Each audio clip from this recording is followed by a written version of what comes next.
we're going to do the straw technique. So that is our last and final technique. So I'm going to use my big brush, which you can use any size brush, it doesn't matter. It's a little easier for me to do the instruction and get the water on the paper faster. Alright, so as you can see, since I've got some... See what happens when you add watercolor or water over watercolor, it actually can move the paint. So even after it's already on there.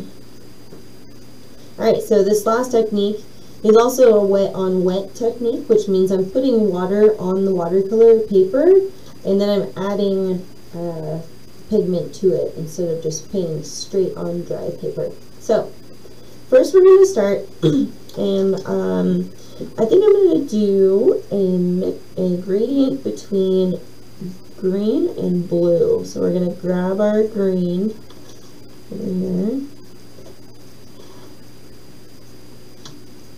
And I'm actually going to start at one side. And I'm going to put some paint on and kind of pull it towards the middle. So what we want is the very edge to have a lot of paint and then the bottom to not have as much.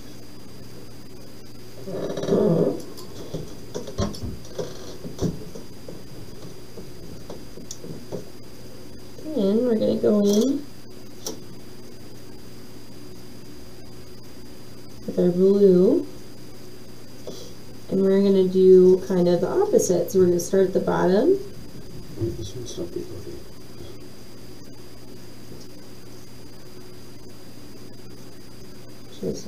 Alright, we had a little technical difficulties here, but I just added the blue at the bottom, and we're pulling it up like we did with the green, but towards the top. So we get this nice blending effect between the blue and the green.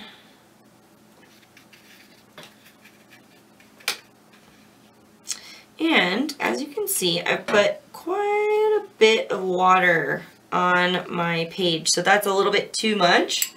So I'm actually going to grab my paper towel, which is over here, and I'm just going to kind of suck up some of this water a little bit, just to make sure we don't have too much or it's going to just pool on our paper. Alright.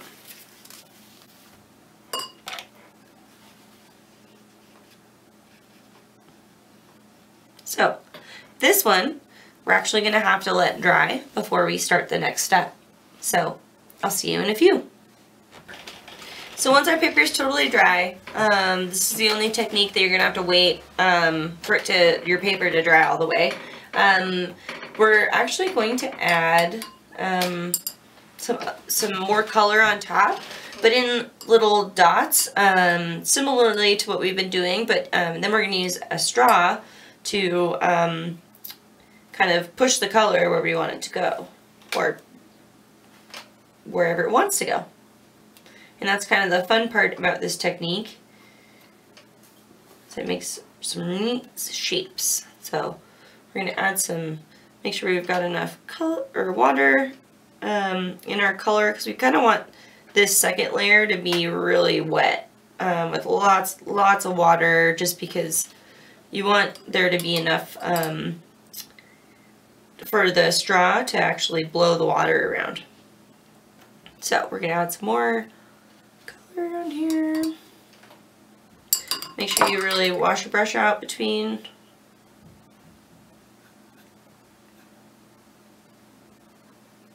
Add some green over here. Alright, so I just found a straw that my daughter had laying around, but I think you guys have normal straws, so they won't sound as silly as mine does, so I apologize. But what we're going to do is we're going to blow around our water on our page.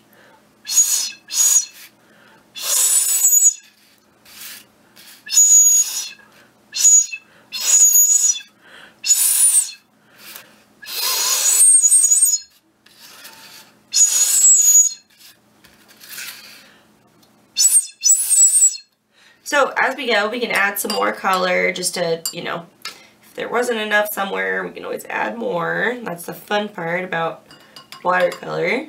So we just add more, do it again. And it's fun because sometimes the colors will actually mix together when you're doing this.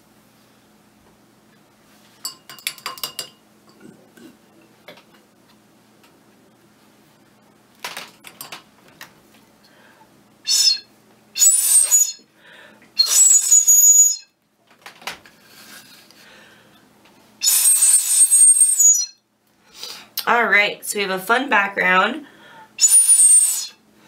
Kind of blow some more of those around. Alright, so next we're gonna let this dry.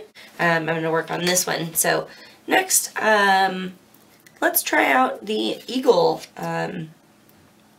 talent, like feet. They eagles are predatory birds, and so they have pretty long talons that show up in their footprints. So first we're going to start with their, I usually like to start with the middle toe when I work with on these bird footprints. And they have a couple joints just like you and I do on their fingers. So their middle finger is kind of their longest one. But birds don't have 5.